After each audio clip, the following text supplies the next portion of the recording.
Numericals.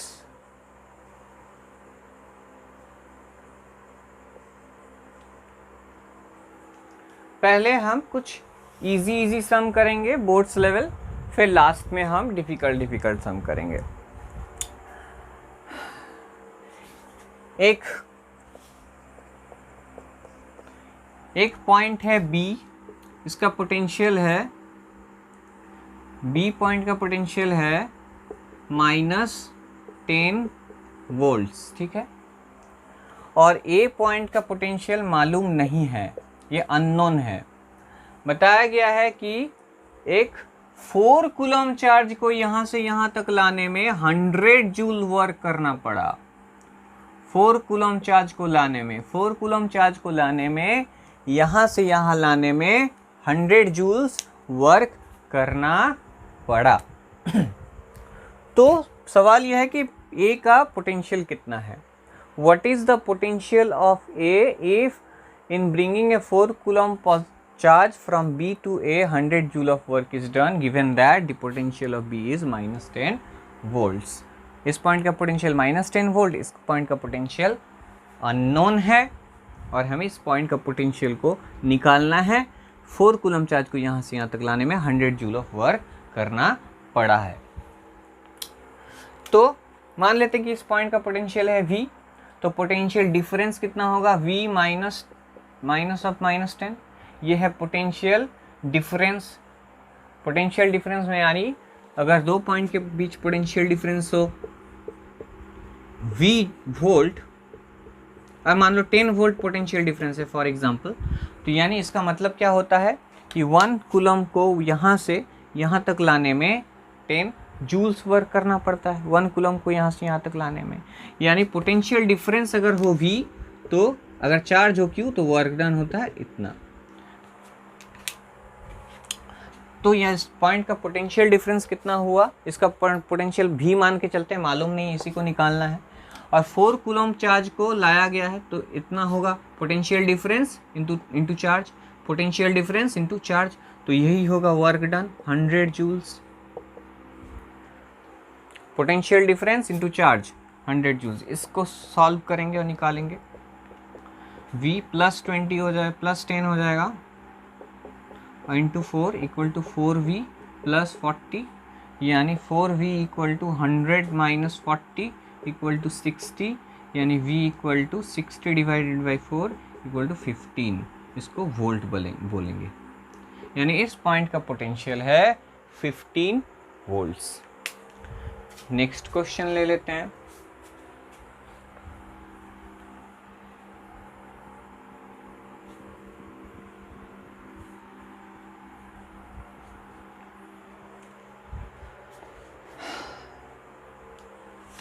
एक point charge है जिसका वैल्यू मालूम नहीं है, एक पॉइंट चार्ज है जिसका वैल्यू मालूम नहीं है, और यहां से 0.9 मीटर्स डिस्टेंस में पोटेंशियल कितना हुआ है, +50 वोल्ट्स।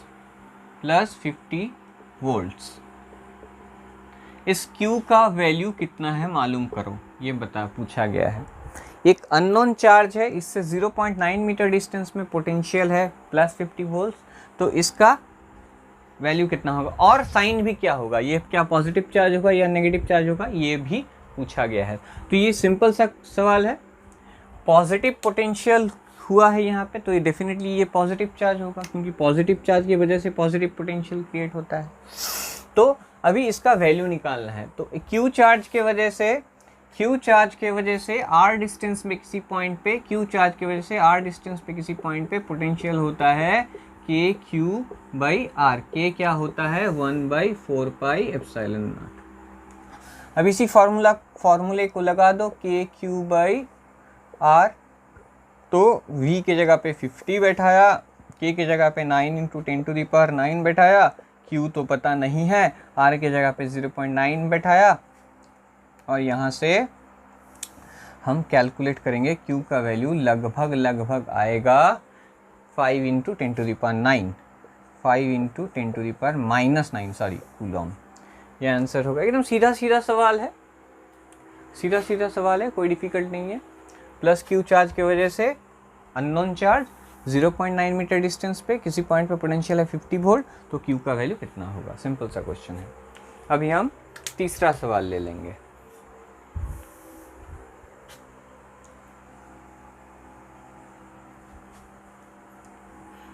Question number 3।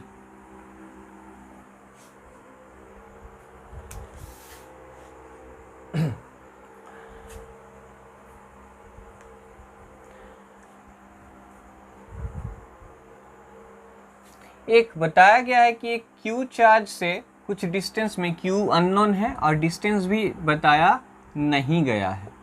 चार्ज है क्यू और डिस्टेंस है आर, सिर्फ दो क्वांटिटी बताया गया है।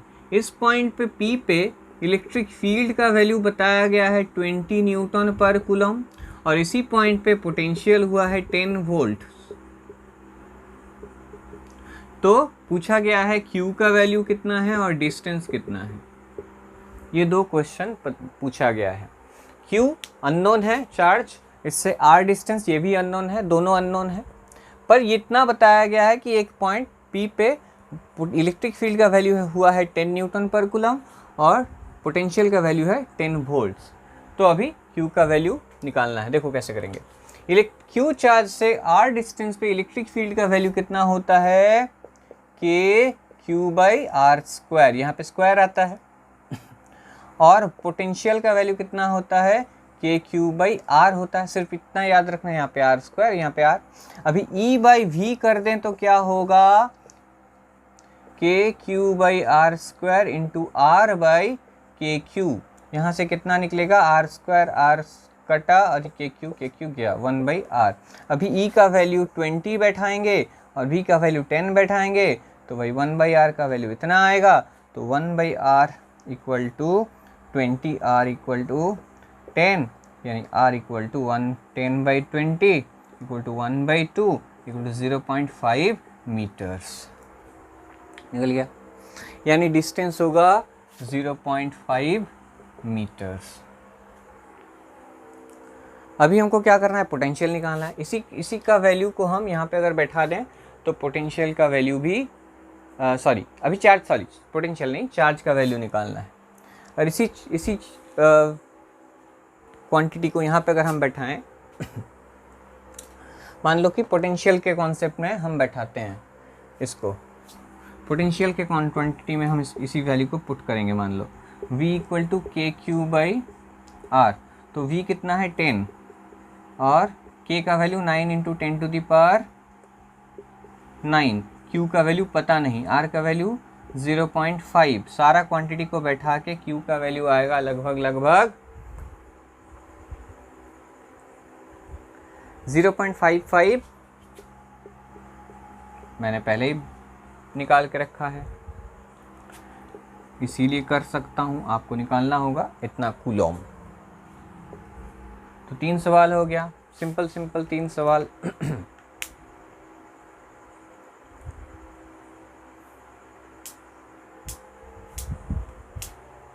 अभी लेते हैं अगला सवाल।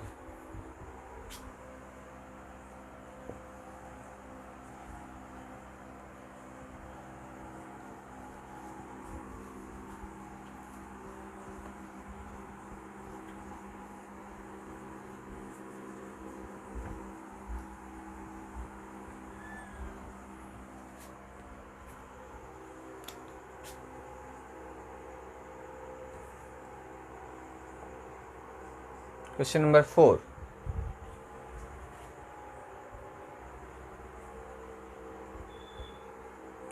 एक पॉइंट चार्ज है Q जिसका वैल्यू है 4 into 10 to the power -7 coulomb plus, और इससे 9 सेमी डिस्टेंस पे P पे कितना पोटेंशियल होगा ये निकालना है। Find the potential.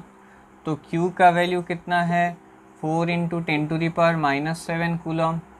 डिस्टेंस का वैल्यू कितना है, 9 cm पोटेंशियल कितना होगा निकालना है और निकालना है work done in bringing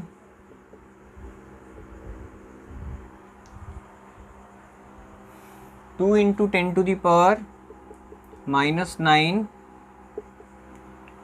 coulomb charge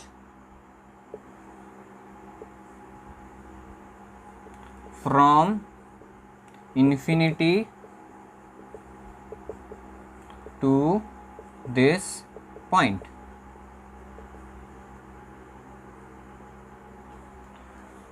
एक Q चार्ज है 4 into 10 to the power -7 coulomb. 9 semi distance में कितना पोटेंशियल होगा ये पूछा गया है। फिर से रिपीट करते हैं, Q चार्ज है 9 semi 4 into 10 to the power -7 coulomb. 9 semi distance में कितना पोटेंशियल होगा ये पूछा गया है कि कितना पोटेंशियल होगा। और क्या पूछा गया है कि work done in bringing at 2 into 10 to the power -9 coulomb charge from infinity to this point. Infinity से इतना कूलम चार्ज को इस पॉइंट तक लाते लाते कितना वर्क करना होगा। चलो करते हैं।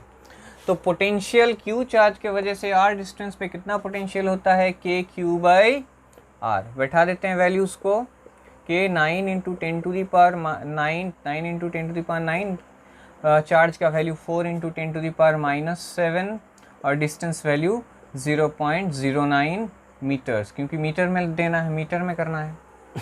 आर को सेमी को मीटर में ला दिया है मैंने। तो कितना निकलेगा कैलकुलेशन करके इसका वैल्यू निकलेगा 4 into 10 to the power 4 into 10 to the power 4 volts. ठीक है, अभी सेकेंड क्वेश्चन ले लेते हैं कि एक इतना अमाउंट ऑफ चार्ज को अगर इन्फिनिटी से लाया जाए तो कितना वर्क होगा।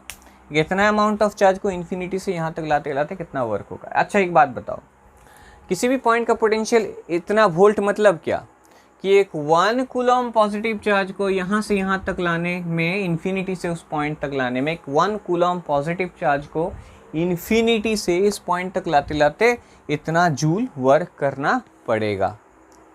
वोल्ट का कॉन्सेप्ट ही वही है, पोटेंशियल का कॉन्सेप्ट ही वही है। किसी पॉइंट का पोटेंशियल 10 वोल्ट का मतलब इन्फिनिटी से 1 कूलम को लाने के लिए 10 जूल वर्क करना पड़ेगा।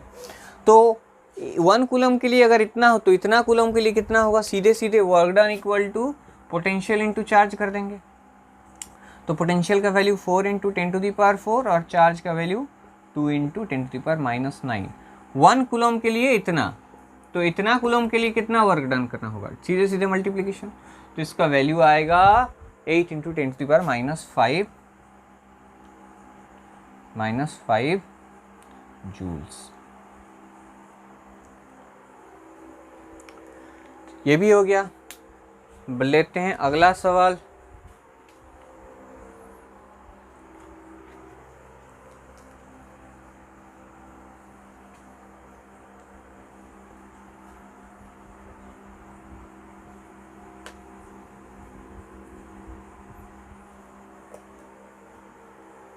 लेते हैं अगला सवाल। बताया गया है कि 2 चार्ज है, क्वेश्चन नंबर 5। 2 चार्ज है, एक चार्ज है 3 इंटू 10 to the power -8 और दूसरा चार्ज है -2 इंटू 10 to the power -8। पूछा गया है, सिमिलर टाइप का एक सवाल था इलेक्ट्रिक फील्ड में। पूछा गया है कि इन दोनों का जो जॉइनिंग लाइन है इसके ऊपर किस पॉइंट पे, इसके ऊपर किस पॉइंट पे, इसके ऊपर किस पॉइंट पे वो पॉइंट निकालो जहाँ पे पोटेंशियल 0 होगा। Similar type of question electric field में भी था। पूछा जाता कि किस पॉइंट पे इलेक्ट्रिक फील्ड 0 होगा। सेम टाइप ऑफ क्वेश्चन है, पर यहाँ पे पोटेंशियल किस पॉइंट पे 0 होगा ये निकालना है। ये रिलेटिवली इजी है क्योंकि वहाँ पे इलेक्ट्रिक फील्ड था वेक्टर क्वांटिटी, वहाँ पे डायरेक्शन का कॉन्सेप्ट था। देखो यहाँ पे इजी क्यों है, जिस पॉइंट पे इलेक्ट्रिक फील्ड 0 होगा उस पॉइंट पे इसके वजह से इलेक्ट्रिक फील्ड और इसके वजह से इलेक्ट्रिक फील्ड का वैल्यू सेम होगा। डायरेक्शन का तो कॉन्सेप्ट है ही नहीं। जैसे इलेक्ट्रिक फील्ड में क्या होना चाहिए था, इसके वजह से इलेक्ट्रिक फील्ड और इसकी वजह से इलेक्ट्रिक फील्ड सेम होना चाहिए और ऑपोजिट डायरेक्शन में होना चाहिए। अगर हम जानना चाहें कि किस पॉइंट पे इलेक्ट्रिक फील्ड ज़ीरो होगा तो दोनों के वजह से इलेक्ट्रिक फील्ड का वैल्यू भी सेम होना चाहिए और डायरेक्शन भी उल्टा होना चाहिए, तो इलेक्ट्रिक फील्ड ज़ीरो होगा। पर यहाँ पे थोड़ा सा ईजी है, क्यों, हमको सिर्फ इतना देखना है कि किस पॉइंट पे इसके वजह से पोटेंशियल और इसके वजह से पोटेंशियल का सिर्फ वैल्यू इक्वल है। वैल्यू इक्वल है तो ज़ीरो होगा, क्योंकि एक नेगेटिव है और एक पॉजिटिव है, तो एक के वजह से इलेक्ट्रिक फील्ड पोटेंशियल पॉजिटिव होगा और एक की वजह से नेगेटिव होगा, तो दोनों को जोड़ देंगे, equal and opposite zero. Direction का कोई कॉन्सेप्ट नहीं है। तो पहले यहाँ पे दो जगह पे होगा, पहले हम बीच में मान के चलते हैं x डिस्टेंस पे होगा यहाँ पे, तो इससे x और सॉरी डिस्टेंस कितना है दोनों के बीच डिस्टेंस भी चाहिए होगा। दोनों के बीच डिस्टेंस है 15 सेमी, यहाँ से यहाँ तक 15 cm डिस्टेंस है, ठीक है, ओके। तो मान के चलता हूँ कि इस चार्ज से x डिस्टेंस पे होगा वो पॉइंट, तो इसके वजह से पोटेंशियल कितना होगा, इसके वजह से पोटेंशियल कितना होगा, K माइनस चार्ज है Q 2 × 10⁻⁸ बाई R x, और इसके वजह से पोटेंशियल और इसके वजह से पोटेंशियल कितना होगा, प्लस, ये प्लस चार्ज है तो plus 3K × 3 × 10⁻⁸ by 15 - x 10⁻⁻10 metre में कन्वर्ट करो तो 10⁻⁻2, इसको भी मीटर में कन्वर्ट करो तो 10⁻⁻2। 10⁻⁻2 क्यों लगाया है, क्योंकि सेमी में है, इसको मीटर में कन्वर्ट करना है। तो एक बात देख लो, ये है V1, ये है V2, दोनों को जोड़ के 0, क्योंकि इसके वजह से पोटेंशियल और इसके वजह से पोटेंशियल जो निकलेगा उसको अगर हम ऐड कर दें तो 0 आएगा, क्योंकि एक के वजह से, ठीक है। तो V1 K Q/R1 K Q/R2 10⁻⁻2 क्यों लगाया है नीचे, क्योंकि सेमी में है, उसको मीटर में कन्वर्ट करना है, तो 100 से डिवाइड यानी 10⁻⁻2। अब इसको सॉल्व करना है, बहुत इजी है। देखो ये माइनस है तो इसको इस साइड लेके चल जाओ, तो कितना होगा, K × 2 × 10⁻⁸ divided by x × 10⁻⁻2 equal to K × 3 × 10⁻⁸ divided by 15 - x × 10⁻⁻2। स्वाहा स्वाहा स्वाहा स्वाहा स्वाहा स्वाहा, सारा स्वाहा हो गया। तो 2/x इक्वल टू 3/15 - x, इसको सॉल्व करेंगे, बहुत इजी है। 30 - 2x इक्वल टू 3x, उस साइड लेके जाएंगे, 5x इक्वल टू 30, तो x इक्वल टू 6 सेंटीमीटर, यहाँ यानी इस चार्ज से 6 सेंटीमीटर डिस्टेंस पे पोटेंशियल क्या होगा, 0 होगा। पर यहाँ पे और एक पॉइंट पे 0 हो सकता है, वो है इस साइड पे, क्योंकि डायरेक्शन का तो कोई चक्कर नहीं है कि हमको डायरेक्ट, इलेक्ट्रिक फील्ड में क्या होता है कि डायरेक्शन को भी उल्टा करना पड़ता है। वैल्यूज़, इसके वजह से इलेक्ट्रिक फील्ड और इसके वजह से इलेक्ट्रिक फील्ड का वैल्यू भी सेम होना होगा और डायरेक्शन भी उल्टा होना होगा। तो वैसा एक ही पॉइंट मिलता था, पर पोटेंशियल में 2 पॉइंट मिलेगा, क्योंकि डायरेक्शन को उल्टा करने का ज़रूरत नहीं है, क्योंकि दोनों का कोई डायरेक्शन नहीं है, सिर्फ वैल्यू सेम होना चाहिए। इस साइड भी एक पॉइंट पे हो सकता है, तो इसी फार्मूला में हम क्या करेंगे, यही फार्मूला होगा, पर ये इस साइड ना होके इस साइड पे होगा, इस साइड पे x होगा, तो फार्मूला में थोड़ा सा बदलाव आएगा। ये 6 हो गया, इसी फार्मूला में हम थोड़ा सा चेंज करेंगे, क्या, यहाँ से पोटेंशियल ये वाला और इससे पोटेंशियल 15 + x होगा, फिर 15 + x कर देंगे, इसको -x था पहले, 15 इस साइड होता तो -x, इस साइड होगा तो इससे डिस्टेंस कितना होगा, 15 + x। इसको फिर से सॉल्व करेंगे, तो K × 2 × 10⁻³ by x × 10⁻² equal to K × 3 × 10⁻8 by 15 + x × 10⁻²। स्वाहा स्वाहा स्वाहा, सॉरी स्वाहा, सारा कट गया, तो 2/x इक्वल टू 3/15 + x, यहाँ से क्या आएगा, 30 + 2x इक्वल टू 3x, यानी x इक्वल टू 30 सेंटीमीटर। तो यहाँ से 30 इस साइड पे 30 सेंटीमीटर पे होगा और इस साइड से इस साइड 6 सेंटीमीटर पे होगा। तो इन 2 पॉइंट पे इलेक्ट्रिक पोटेंशियल 0 होगा। सिंपली कुछ नहीं करना है, दोनों के वजह से पोटेंशियल को निकालना है और जोड़ देना है, इक्वल करना है। पर याद रखना है पॉजिटिव की वजह से पॉजिटिव पोटेंशियल साइन लगाना है, नेगेटिव की वजह से नेगेटिव साइन लगाना है। जैसे मैंने नेगेटिव साइन लगाया है नेगेटिव की वजह से और पॉजिटिव साइन लगाया है पॉजिटिव की वजह से, दोनों पोटेंशियल को निकाल के जोड़ा है और इक्वल टू 0 किया है, क्योंकि दोनों का एडिशन 0 होगा। पोटेंशियल क्या होता है, इसके वजह से पोटेंशियल 2 चार्ज अगर हो यहाँ पे और इस पॉइंट पोटेंशियल आपको निकालने बोले तो सुपरपोजिशन प्रिंसिपल में क्या पढ़ा था, इसके वजह से पोटेंशियल V1 और इसके वजह से पोटेंशियल V2 को दोनों को जोड़ना पड़ेगा, ये होगा टोटल पोटेंशियल। तो इसके वजह से पोटेंशियल निकालो, इसके वजह से पोटेंशियल निकालो, दोनों को जोड़ दो और 0 कर दो। पर याद रहे पॉजिटिव चार्ज की वजह से पॉजिटिव पोटेंशियल, नेगेटिव चार्ज की वजह से नेगेटिव पोटेंशियल, सिर्फ इतना ही अंतर होगा। तो दैट्स ऑल, मिलते हैं जस्ट नेक्स्ट वाले वीडियो में जो आपके ठीक नीचे होगा। इस वाले वीडियो में हम कुछ difficult type of sum numericals को डिस्कस करेंगे। मिलते हैं नेक्स्ट वीडियो में।